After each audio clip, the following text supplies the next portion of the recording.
Welcome back. This is Aquarium Hacks by Marcus. Now today I'm just going to show you how I customize my seachem Tidal 55. This also can work for the seachem, all seachem Tidals series, except of course for the 35, where the only hack that it won't work for the 35 is because you don't have, I don't know why they don't put one on there, but you don't have a spout on the 35. But anyway, this kind of hack is going to really ramp up your mechanical and biological filter, because you're going to just use sponges for everything, and it's going to really improve. Yes, in my opinion, sponges is the best biological and mechanical filter you could possibly get. And yes, they even beat my favorite filtration media out, pot scrubbies.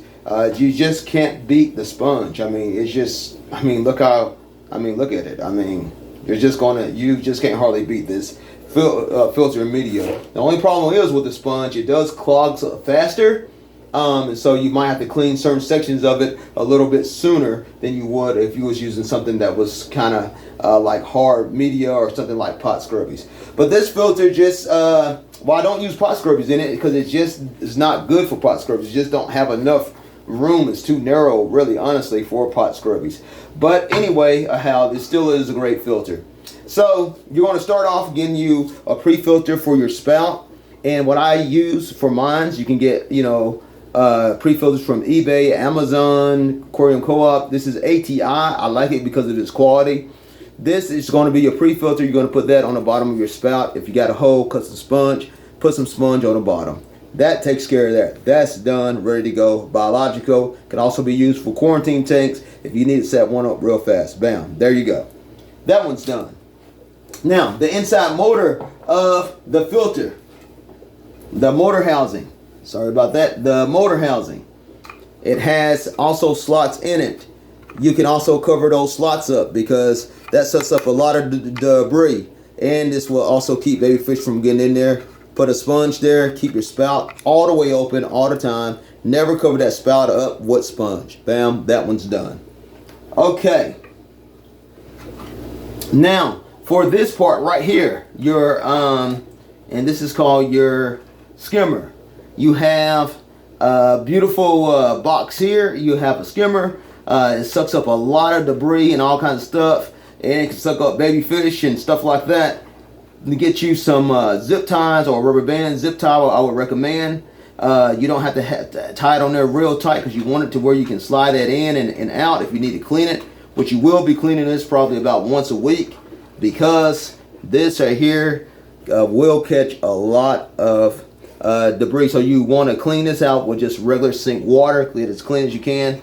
Get you a good kind so you don't have to replace it that often, and put that right there. Make sure that it's black. If you want another color, you can, but I just like the black because it matches the filter.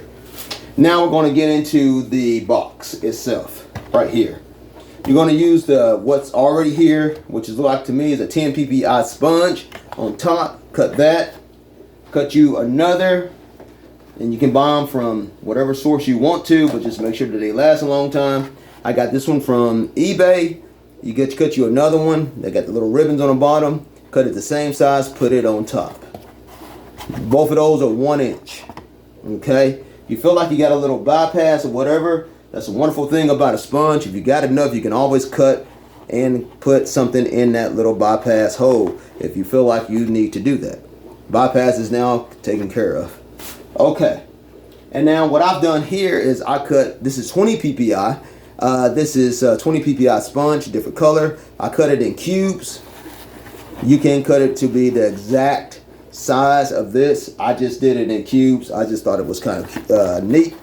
So I put the cubes in just like that. Then I cut that last cube to be exactly the same size as the end over here.